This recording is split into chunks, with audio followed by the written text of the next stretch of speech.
Hello, I'm Richard Gisbert, and you're at The Listening Post. This week, Gaza and the humanitarian appeal that landed the British Broadcasting Corporation in hot water. News organizations and the question of impartiality. We can do it in an even carefully balanced, objective way. The Israeli government and a big payout to the family of a journalist shot dead in Gaza. A famous British newspaper now in the hands of a former KGB agent from Russia. I'm KGB, give me your paper. And credit crunch? What credit crunch? Big money ads hit the screen in the Super Bowl of American advertising. He's broken. No. What? Stop. What? I can't flex the golden pipes.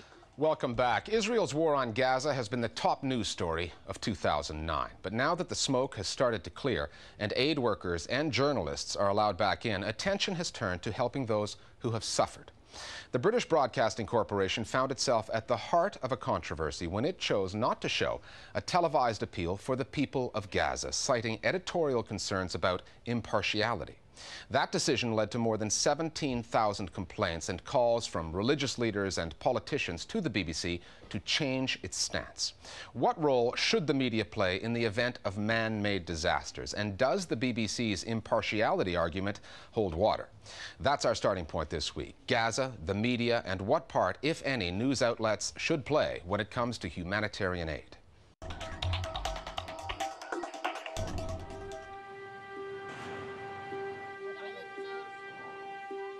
Aid workers and news media have traditionally depended on one another. Aid workers know where the suffering is, where the stories are, and they often rely on the media to get those stories out to the world, to sound the alarm. None of which is usually controversial, unless the alarms being sounded are from Gaza. We always realized that opinions were very polarized over the situation in the Middle East, so we went into this with our eyes open. But in the end, our argument is that this is about a humanitarian disaster, nothing more, nothing less. It's about real people in real time suffering real problems. This story began with the end of the fighting in Gaza. Journalists, most of whom had been locked out of the war zone by the Israelis, went into Gaza in huge numbers. So did aid workers. The children of Gaza are suffering.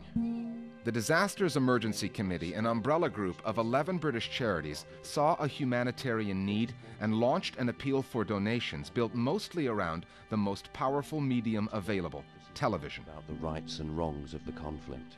It's very simple. We go to our friends in the broadcasters, to the post office, and we say we want to launch an appeal. And this time some of the broadcasters and radio stations have backed us and some have chosen not to. Two channels opted out of the televised appeal, the taxpayer-funded BBC and Sky News, a private channel owned by Rupert Murdoch's News Corporation. Sky News has told the Disasters Emergency Committee that it doesn't intend to broadcast its appeal for Gaza. This is how the BBC's Director General justified the decision. We do want to cover the humanitarian story. We want to cover it in our news programmes where we can put it in context, we can do it in an even carefully balanced, objective way, and we worry about being seen to endorse, something which could give people the impression that we were backing one side.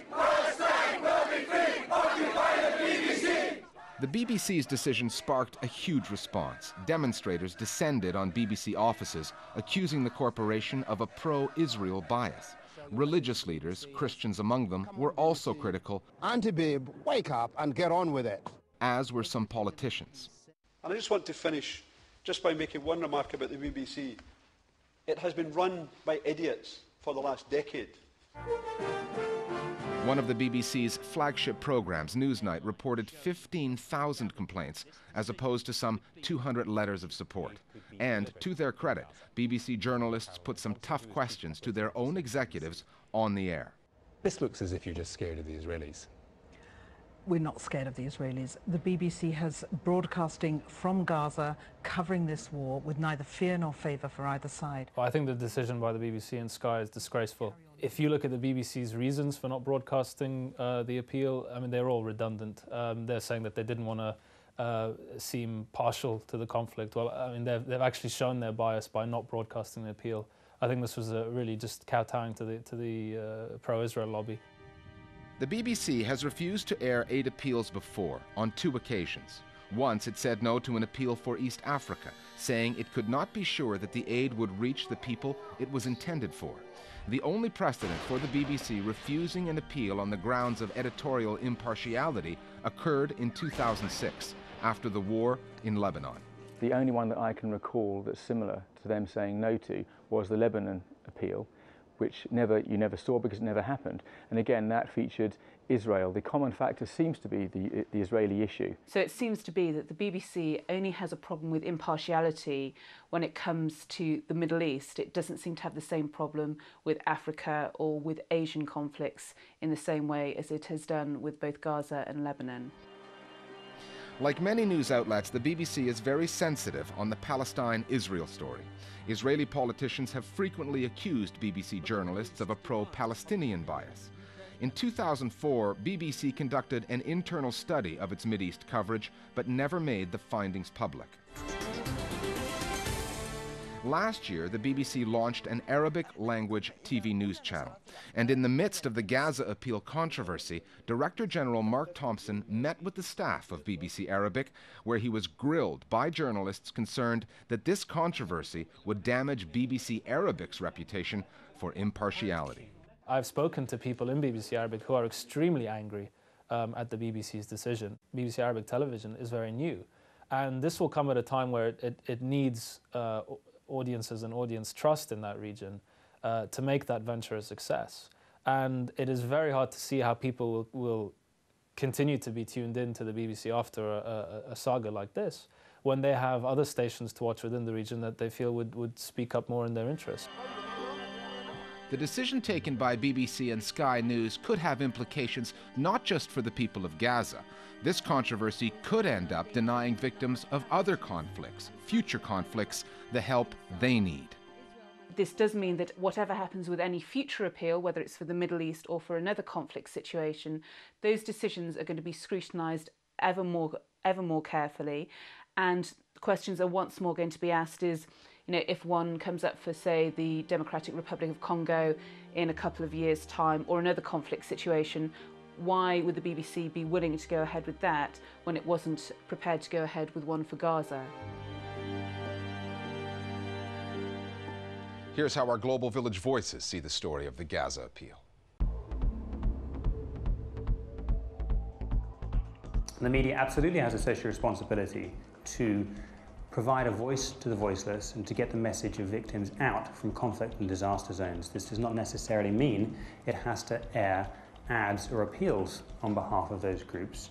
It absolutely needs to report on behalf of those groups and get their story out in front of the public. If media outlets can lessen the suffering of people in times of war and disaster by, say, broadcasting a charity appeal, it would be callous not to. I say it is better to err on the side of compassion rather than neutrality.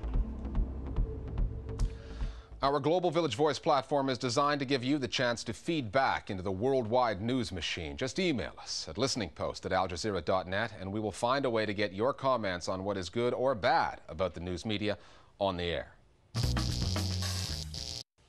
There's a bit of a recurring theme to our News Bites section this week: governments and courts in conflict with news organizations. In Sri Lanka, the government has warned that it will chase news agencies off the island if they give the Tamil Tiger rebel group what the government calls a, quote, second breath of life, unquote, through media attention. Sri Lanka's Defense Secretary Gotabaya Rajapaksa accused CNN, BBC and Al Jazeera of what he called sensationalist coverage of the civilian side of the Tamil story. The BBC, particularly reporter Chris Morris, was singled out by the Defense Minister for partisan support of the Tamil cause. This time they promise the Tamil Tigers won't be coming back. A few weeks back here on the Listening Post, following the murder of a news editor, Lasantha Wickramatunga, we reported on the dangers of practicing journalism in Sri Lanka.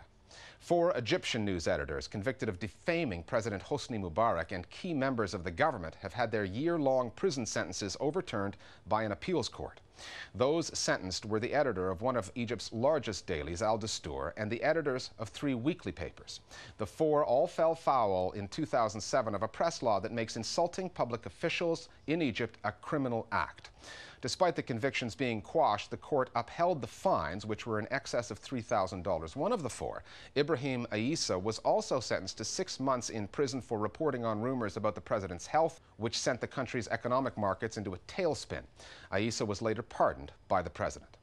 The family of a British documentary maker, James Miller, who was shot and killed by the Israeli army, has accepted a settlement of more than $1.5 million from the Israeli government.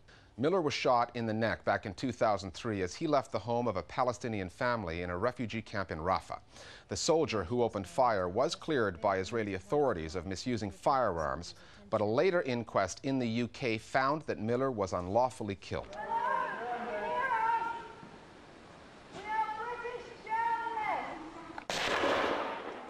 This is the shot that kills James. Miller's family said it accepted the settlement because 5.5 years after the shooting, it was the nearest the family would ever get to an admission of guilt by the Israeli government. The family did not reveal how much money it received. The figure of more than $1.5 million US was reported in the Israeli newspaper Haaretz. There's been a bit of a dust-up in the Indo-blogosphere over the coverage of the November Mumbai attacks. An Indian blogger who was critical of NDTV's coverage of the attacks has been gagged, apparently, by the TV company's lawyers. A Netherlands-based Indian blogger, Chaitanya Kunte, wrote that the coverage was sensationalist and alarmist. He took particular aim at one of the channel's best-known reporters, Barkha Dutt, for broadcasting sensitive information about the location of hostages and security troops. This scandal is about anger. Other bloggers have noted that when Kunte took down his blog, he replaced it with an apology which appeared to have been written in legalese, drafted probably by the news channel's legal team. We're back after the break with the story of a former Russian spy who came in from the Cold War and bought a British newspaper.